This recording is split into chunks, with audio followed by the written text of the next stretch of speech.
кыргызско-турецкой больнице впервые сделали операции по пересадке почек. Какие будут дальнейшие шаги в этом направлении?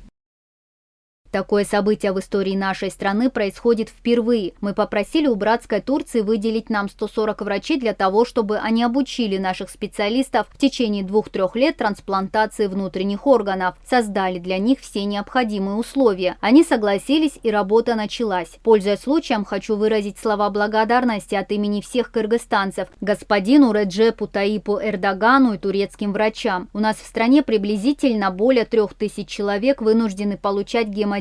Для них государство ежегодно выделяет 3 миллиарда сомов. Если мы решим эти проблемы, то государство ежегодно будет экономить эти 3 миллиарда сомов. На эти деньги можно решить еще ряд социальных проблем. Прежде всего, мы сможем решить вопросы, связанные со здравоохранением, что сейчас волнует каждого нашего гражданина. Если же до этого подобная операция проводилась исключительно за рубежом и стоила порядка 60-70 тысяч долларов, то сейчас подобную операцию можно провести у нас, и стоимость будет составлять порядка 10 тысяч долларов. У этого центра большое будущее. Это первое подобное учреждение в Центральной Азии, открытое в нашей стране. В будущем планируется проводить операции на сердце и печень. Сейчас рассматриваем варианты расширения здания, чтобы была возможность принимать больных из соседних стран тоже. Скорее всего, построим дополнительное здание.